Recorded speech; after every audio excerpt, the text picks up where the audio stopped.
sais pas par où commencer parce que le truc, est-ce que... Oula. Et puis c'est un truc bizarre, parce que d'habitude, quand je regarde un pay-per-view WWE, bon, je le regarde des fois dans la nuit, tu vois, le dimanche dans la nuit, après je fais autre chose, tu vois, le lundi, je sais pas, je dors, tu vois, tout simplement. Déjà, je dors un peu, des fois, où, voilà, il y a ma journée du lundi qui se passe et j'enregistre seulement le lendemain. Là, donc, je suis pas véritablement à chaud, j'ai le temps d'assimiler les choses, de me dire, ouais, finalement, bon. Et là, pour Super Showdown, étant donné que l'événement avait lieu, enfin, était diffusé pour nous en Europe à 11h, ça change tout, parce que là, dès lors que j'ai terminé, bon, j'ai pris une petite douche, hein, il me fallait quand même, hein, mérite quand même, bel homme. Et là, je dois vous livrer comme ça mon ressenti sur ce pay-per-view. J'aurais pu faire plein de choses, j'ai reçu WWE 2K19 hier, j'aurais pu jouer, tu vois, j'aurais pu faire un tas de trucs, j'aurais pu profiter de ma matinée, il faisait beau dehors, aller me balader, aller faire un peu de moto, et je me suis retrouvé là, à regarder ça, c'était long, c'était pénible, alors, je vais pas tout mettre dans le même panier. Il y a eu des choses bien. Il y a eu des choses très très cool, mais qu'est-ce qui fait qu'un pay-per-view, tu le savoures quand même? Si tu termines sur une bonne note, si tu termines sur un truc qui est quand même super cool, un truc qui t'en met plein la gueule, si tu termines sur un match qui... prends l'exemple de WrestleMania 26. WrestleMania 26, je l'ai re-regardé il n'y a pas si longtemps que ça. Le show est pas mal, c'est pas mal, mais comme ça termine sur Undertaker-Michaels, c'est incroyable. C'est un truc totalement fou, tu vois, c'est l'idée de faire un show qui monte crescendo et que le catch monte en puissance, tu vois, au fur et à mesure des choses. Là, la recette chez WWE, ouais, j'ai l'impression qu'elle a changé. On a souvent des openers forts, nous, deux petites surprises, tu vois, au milieu de la carte, et puis à chaque fois, quand le main event arrive, bah, on y va avec de la crainte. Et là, Undertaker Triple H, bon, je dois parler plein de choses avant, donc c'est très bien, je vais garder ça pour la fin, vu qu'ils nous l'ont mis à la fin. Allons-y, premier match, les New Day défendent les championnats par équipe contre The Bar. Eh ben, c'était pas si mal, mais je m'attendais quand même à bien mieux. Hein. Les deux équipes sont quand même capables de meilleures choses. Est-ce que la composition Kofi-Xavier Woods n'est pas la moins bonne, en fait, des trois? Chaque fois je réfléchis, pourtant c'est cette composition-là qui est devenue championne et qui avait battu les Bludgeon Brothers à SmackDown dans un chouette match. Et je sais pas, Sheamus et Cesaro, je les ai trouvés un peu en dessous. Ils ont eu des mécanismes, des automatismes par le passé quand même beaucoup plus intéressants. Et là, bon, c'est un bon opener, ça met dans le bain. C'est intelligent de commencer par ce match tag, par ce championnat, mais voilà, j'y vais quand même avec un petit pas en arrière. Victoire du New Day, j'ai oublié de dire avant tout ça, et 70 000 personnes quand même en Australie, c'était pas mal. Hein. Belle salle, ambiance pas trop mal, assez, bon, inéquitable, hein, j'y reviendrai. Mais là, pour Cesaro et The Bar, ça va, ça passe. C'est un bon opener, un 3, tu vois, bon 3 étoiles des familles, ça fait du bien, ça passe, mais on peut en attendre plus, tu vois, de deux équipes comme The Bar et le New Day. Hein, si vous êtes d'accord, faites-moi signe. Ils ont enchaîné, alors la construction de la carte est quand même assez étonnante, ils ont enchaîné par Charlotte Flair contre Becky Lynch pour le championnat de SmackDown. Alors Charlotte rentre en 1, c'est là où tu vois... Je fais un comparatif tout de suite avec Styles et Samoa Joe, parce que Styles, quand il vient en ring, il prend pas le temps de poser, tu vois, il se dit ok, c'est serious business parce que le mec en face il est en train de me ruiner, donc il prend pas le temps de faire ses pauses, etc. Il vient pour se battre. Charlotte Flair, elle se fait mais alors rouster totalement par Becky Lynch, et pour autant elle vient, voilà, tenue rose, des sourires, the Queen, tu vois, tout va bien, hein, tu vois, babyface, yeah. Becky Lynch, elle est plus, tu vois, dans son truc, l'arrogance, à fond la caisse, tu vois, la pauvre, elle essaye d'être huile, à fond la caisse, mais les gens continuent. Yeah. En Australie, ils sont au courant. En Australie, ils savent. En Australie, sur les échanges de baigne entre les deux, c'était yeah pour Becky Lynch et boo pour Charlotte. Bon, je comprends difficilement la vague de, comment dire, la vague de haine que reçoit Charlotte Flair, qui est un petit peu comparée à Roman Reigns, parce que WWE essaie de nous la forcer, mais avec Charlotte Flair, on a quand même eu des très très bonnes choses, et puis elle a quand même cette prestance qui est assez énorme. Je trouve en tout cas, tu vois, par rapport à un Roman Reigns qui en effet, on peut être un peu plus dubitatif parce qu'on a été bien déçu par Roman Reigns, par Charlotte, on l'a très peu été. Il y a seulement cette année le match contre Carmella qui est une erreur infâme. Sinon pour le reste du temps, Charlotte c'est plutôt décent et c'est une super workeuse. Et voilà, moi j'ai pas de problème avec Charlotte Flair. Bon, le match contre Becky Lynch l'a été, voilà. La frontière est quand même bien plus franchie parce que Becky Lynch a quand même beaucoup plus d'attitude de heel et notamment à la fin de match. Je m'en doutais, tu vois, qu'elle a pris sa ceinture, elle a voulu se barrer. Bon, finalement, Charlotte l'a rattrapée, elle l'a mis dans le figure 8. Et bon, elle avait sa ceinture dans le coin, hop, elle tape, elle se fait disqualifier. Suite logique, tu vois, pour justifier d'un rematch à WWE Evolution, c'est parfait. Bon, bien à tomber, ils nous ont annoncé pendant le show que le rematch aurait déjà lieu à SmackDown. Donc je m'attends à ce qu'il y ait une autre couille, voilà, un autre truc pour que Becky Lynch se fasse disqualifier et qu'ils nous mettent une stipulation un truc, voilà, costaud, comme ils ont l'habitude de faire, tu vois, pour clôturer peut-être la rivalité. Je sais pas si on peut dire ils vont la clôturer à ce moment-là, mais WWE Evolution, voilà, ils vont marquer le coup. Charlotte contre Becky Lynch, un petit truc sympa, voilà, je sais pas, un match de l'échelle, pourquoi pas. On sait pas, on verra, on découvrira. Elias est dans le ring avec Kevin Owens pour un petit concert d'avant-match. Hein, on surfe sur ce qui s'est passé du côté de Seattle cette semaine, c'était hilarant. Hein, la blague sur les supersoniques de Seattle, tu vois, des blagues que je peux comprendre. Et par contre, en Australie, ils ont fait des blagues que, voilà, j'ai un peu moins les références, donc bon. La réaction de la foule n'était pas aussi virulente qu'elle l'a été du côté de Seattle.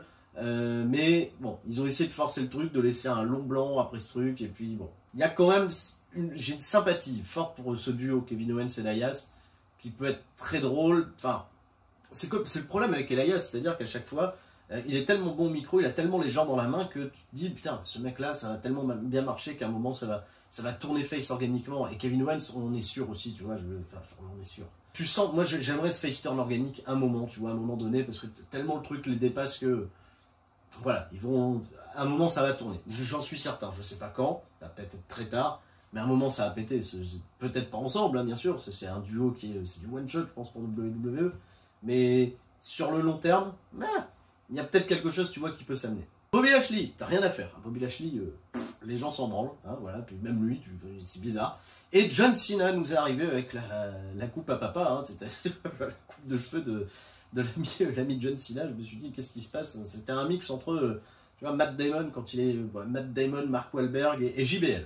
Tout le monde, surtout, j'étais sur Twitter, voilà, je live tweeté un petit peu, raisonnablement, et je veux faire une blague sur, je me dis, putain, il ressemble à John Cena, et je suis là, en fait, je suis en train de prendre ma télé en écran. Je suis en train de prendre ma télé en photo, hein, et je me dis, putain, j'ai pas un bon plan là sur John Cena pour dire qu'il ressemble à JBL.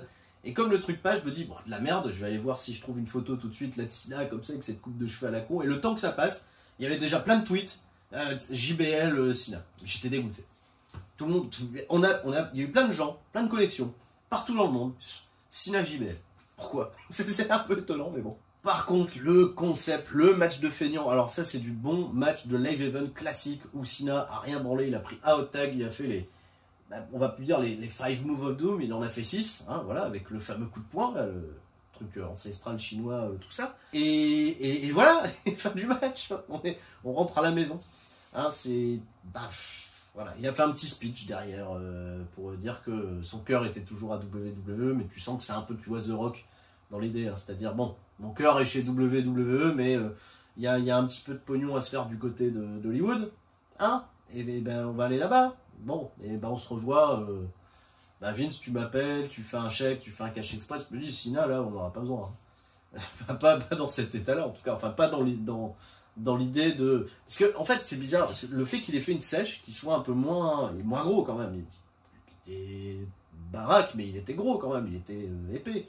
Là, il est un peu plus sec, et je sais pas, je sais pas si c'est cette coupe de cheveux, mais il prend un coup de vieux, du coup, oui, donc non, hein, Owens et Elias, non, rien, petit moment pour les faces, tu vois, c'est live event, on va les récompenser, on va faire avec. Les copains, on vient de se manger un match tag, ok, hein, voilà, John Cena la déglingue, on va enchaîner avec l'Iconics, contre Naomi et Asuka. Moment malaise, hein, l'entrée d'Asuka et de Naomi, c'est compliqué. Finalement, Iconics, pas possible, bon.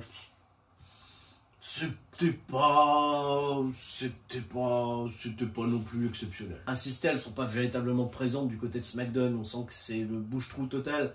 Donc les gens sont peut-être pas forcément au fait que elles sont australiennes, hein, et puis c'est des nanas vers lesquelles on va se tourner parce que elles sont combatives, elles sont etc. Non, c'est des parodies d'Instagrammeuses qui, comme ça, tu vois, voilà, il y a rien, pas grand chose, tu vois, et pas dire, ok, bon, elles sont australiennes, mais j'ai pas trop envie de me rallier derrière elles, non.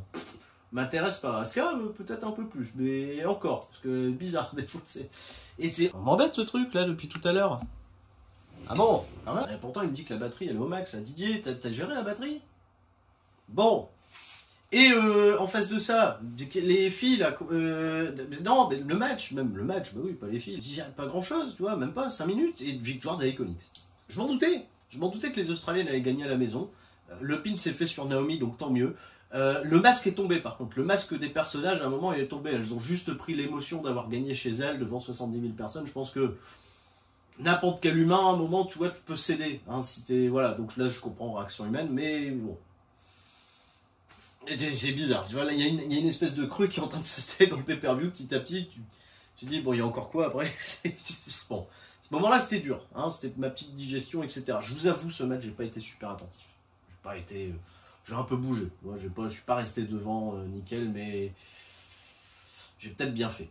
Retour à la réalité, les copains. Et oui, retour à la réalité parce que nous avons tout de suite Edge Styles contre Samoa Joe. Match sans disqualification. Comme je le disais, l'entrée de Styles m'a déjà convaincu. Je me dis, ok, là c'est bon, on arrive peut-être dernier chapitre, on va régler les comptes une bonne fois pour toutes et ça va bien se passer. Ils ont pas besoin de faire des matchs aussi longs. Non, les deux ont pas besoin parce ils ont des séquences toujours aussi bonnes. Ils ont rappelé des choses du passé. Il y a une bonne psychologie dans le match, mais c'est, je pense, le match que j'ai le moins aimé des trois finalement. Et pourtant le scénario est plutôt bon. Bon, l'usage des règles sans disqualification est arrivé un peu tard. C'est un peu étonnant. La chaise est arrivée en cours de route, on s'est dit, au fait, c'est un match sans disqualification qu'on regarde ou comment ça passe? Bon, c'est arrivé, ouais, c'est arrivé tardivement, mais c'est arrivé. J'ai trouvé ça très intelligent de terminer le match sur une soumission, parce que tu sens vraiment que le chapitre là est clos, que Joe il a abandonné, donc il aura à aucune raison, à aucun moment. Ça va me gaver ça. Il n'aura pas besoin, tu vois, de réclamer un rematch, ou autre. On tourne la page. Le chapitre se termine. Tu vois, le fameux livre de Samoa Joe, hein, le conte merveilleux de Samoa Joe, là, tu peux le refermer. C'est fini. Petite fierté quand même. Petite fierté, parce que la veille, hein, lors du 3CFM Super Kick-Off, je disais, ça ferait sens que ça se termine par une soumission. Et ben, mon bon Flo, il disait, voilà, voir Joe taper, c'est dur. Et ben, là, ça passe, pour moi, ça passe, et c'est juste terminer le chapitre et c'est une bonne chose qu'il soit fini, qu'on passe à autre chose. Et d'ailleurs, on va passer à autre chose parce qu'il y a un nouvel aspirant numéro 1 au championnat WWE. Donc, tant mieux. Tu vois, bon match.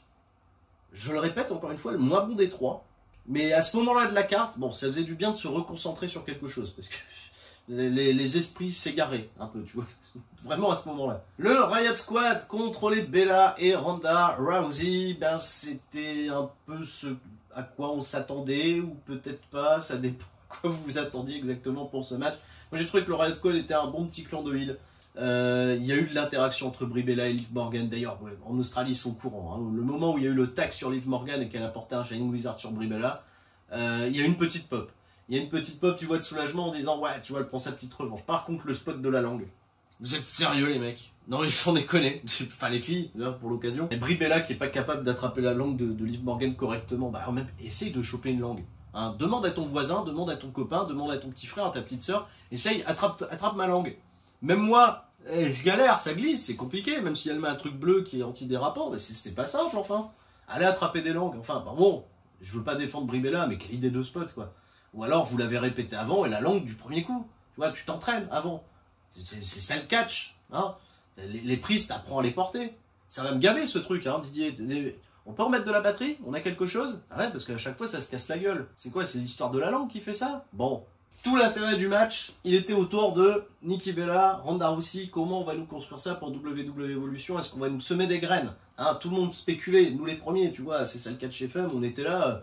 Elle va l'attaquer pendant le match, Nikki Bella va gagner, il va se passer un truc. Et là, rien, tu vois, la fin du match, bon, Ronda Rousey, double soumission sur les bras, tout ça, nickel, grosse pop, bon, elle n'a pas fait grand chose, elle prend juste le hot tag à la fin, elle fait sa routine, on n'en parle plus.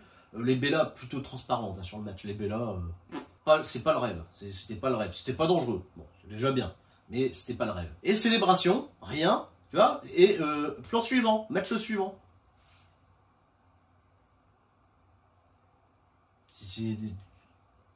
Quoi, c'est des effets spéciaux? Qu'est-ce que c'est que cette fumée là, Didier? C'est un écran de fumée. C'est un écran de fumée, voilà, un écran de fumée.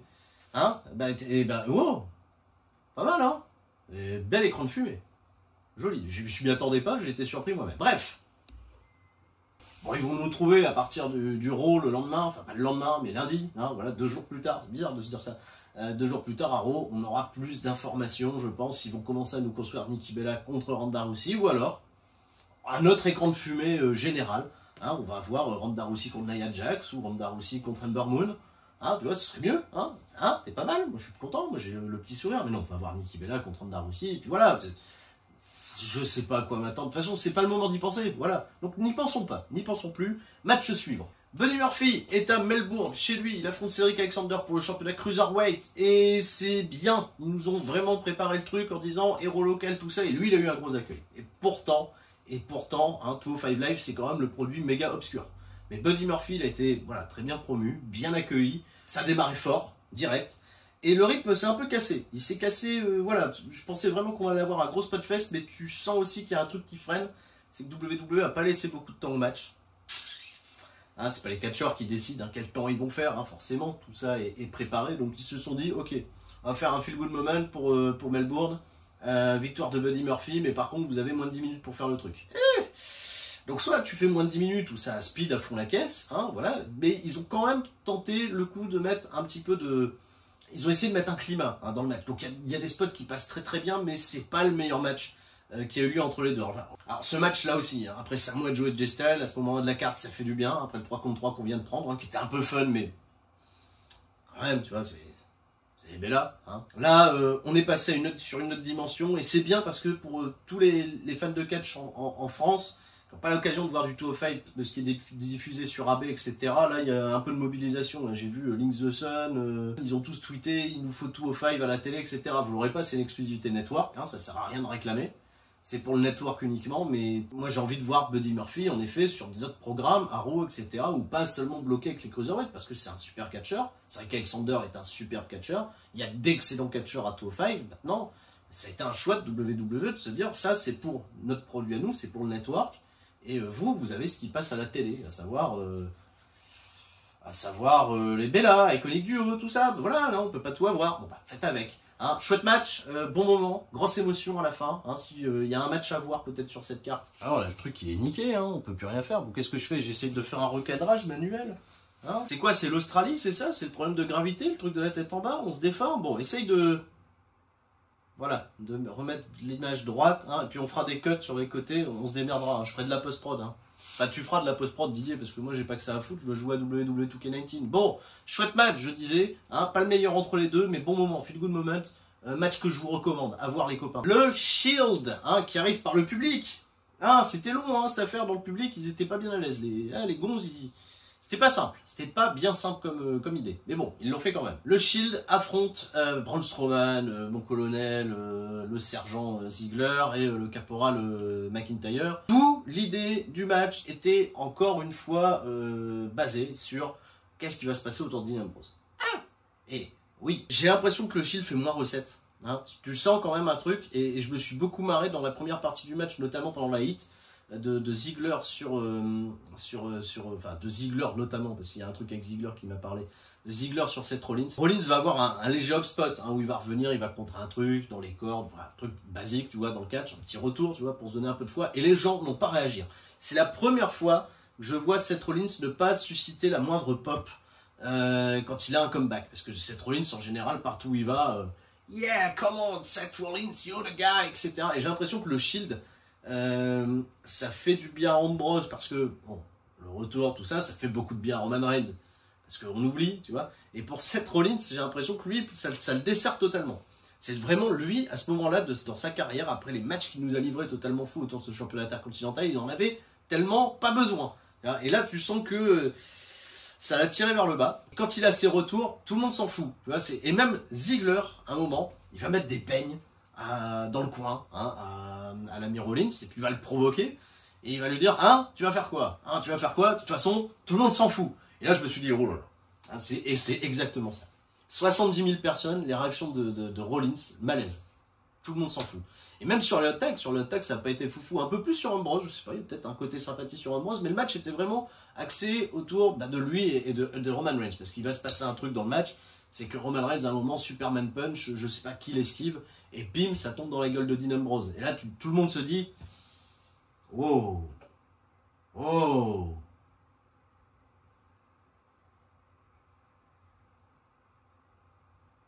Et il va y avoir cet instant où les méchants vont prendre le dessus. Tu vas voir Roman Reigns, Seth Rollins, tu vois, accoudé, en galère, tu vois, au milieu du ring. Et Braun Strowman, Dolph Ziggler et Drew McIntyre qui vont faire la pose du Shield pour encercler le ring. Et Dean Ambrose, qui s'est pris le Superman Punch, qui va se relever et qui va fermer le carré.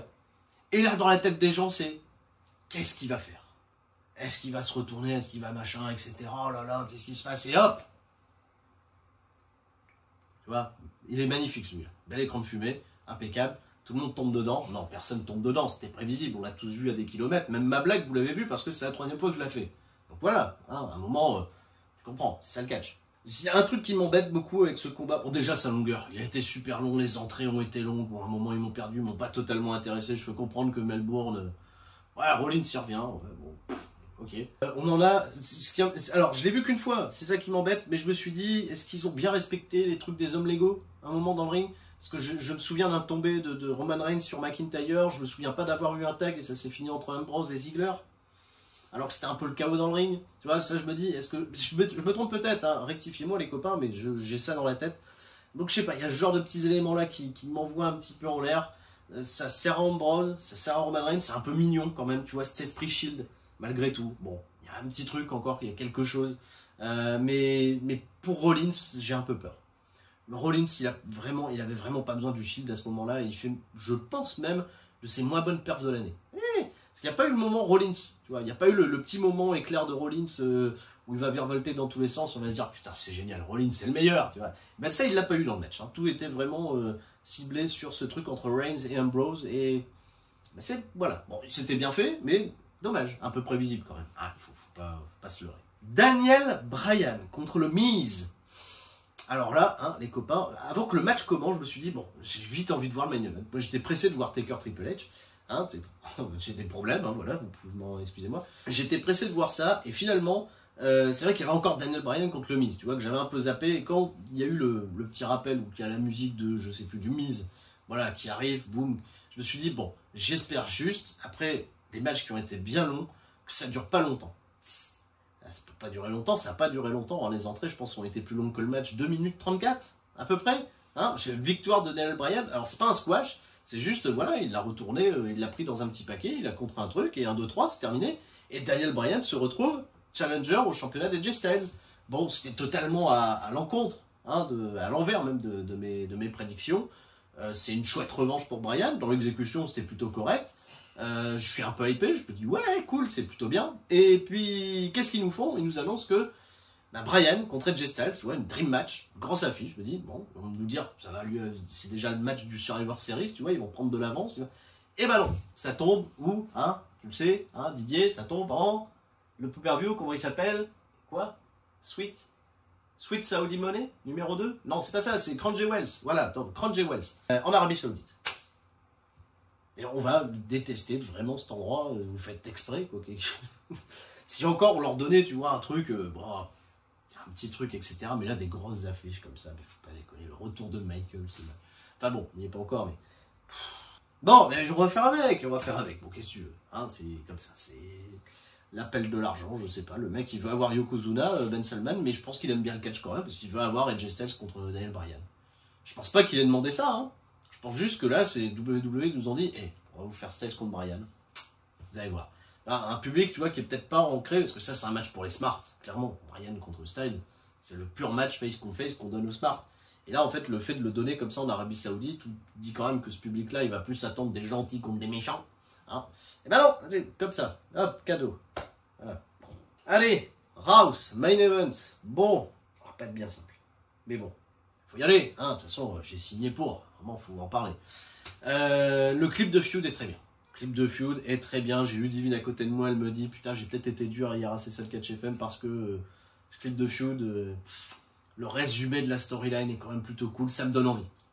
Et entrée de Triple H, enfin entrée de Michaels, hein, bien sûr, Michaels, qui en fait des caisses à chaque fois, comme à l'habitude. Mais bon, c'est Michaels, il a le droit, il mérite. Non, c'est pas rien à voir. Triple H qui arrive, hein, bon, là, tu vois, ambiance qui est en train de se poser petit à petit. Bon, Kane, petite nostalgie. Undertaker, boum, clac, frisson. Oh. Les 2 premières minutes de match, c'est parfait. Les 2 premières minutes de match, moi je suis captivé. Je me dis, pouh, et ça va être bien. Ils ont une aura, de toute façon, les mecs, qui est indescriptible. C'est des légendes, etc. Et c'est dingue. T'as d'autres catcheurs qui peuvent faire des trucs totalement fous dans le ring, mais quand t'as l'aura de l'Undertaker et de Triple H, ça aide. Ça aide tellement. Les 2 premières minutes de match, ça va. S'il y a un petit peu, tu vois, de de trash talk, hein, des petits trucs, hein, Triple H qui met les mains dans le dos, qui me dit essaye de me frapper au menton, un Deadman avec ton crochet, etc. J'ai l'impression, tu vois, d'avoir un règlement de compte entre deux chefs de gong dans les Sons of Anarchy, un truc du genre. Enfin bref, je suis dedans. Ça va, tu vois, il y a les petits trucs avec le old school, avec Taker qui marche sur les cordes, ça va, ça passe. Et dès lors que Michaels commence un petit peu à intervenir, etc., ça commence à... Voilà, il y a un truc qui me déconnecte dans le match, c'est que Michaels, à un moment, va sortir une table.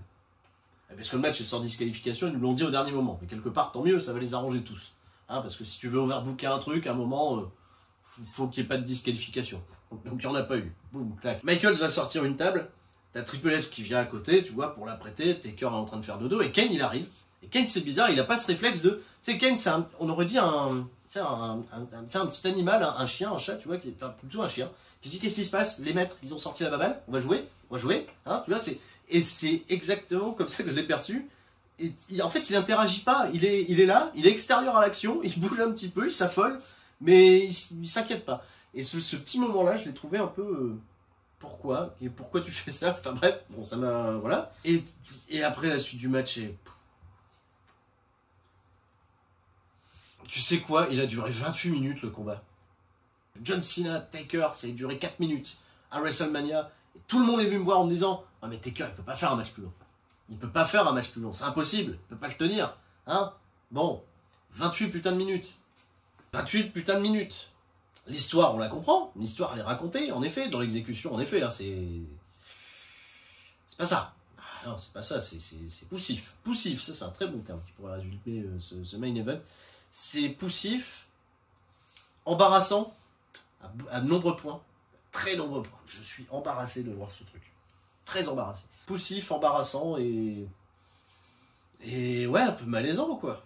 Les catcheurs, en général, quand on leur dit dans un show de catch, quand on book une carte, etc., et qu'on leur dit dans votre match, ça va être cool, vous pouvez aller vous battre à l'extérieur du ring, tout ça, dans le public, et ils sont toujours contents parce que ils se disent, ouais, à l'extérieur du ring, c'est plutôt soft, tu vois, c'est cool parce que tu passes ton temps, tu vois, à prendre le mec là par la tignasse et vous marchez, tu vois, ça c'est bien. Tu vois, c'est pas des bumps à prendre, c'est juste des échanges de coups, des échanges de bennes, faire un peu d'acting. Undertaker, Triple H, ils sont grands, les gens en Australie sont impressionnés parce que, je sais rien, bon, ils sont impressionnés. Triple H et Undertaker, ils sont venus à 70 000 pour les voir, donc à un moment ça les fait plaisir. Il y a ça, bon, c'est malaise hein, par contre, parce que dès lors qu'ils tentent un truc un petit peu plus fou, hein, il y a un surpassement au moment qui est tombé, mais il n'y arrive pas. Taker, il arrive même pas à faire le surpassement sur Triple H, il sait plus se relever, c'est...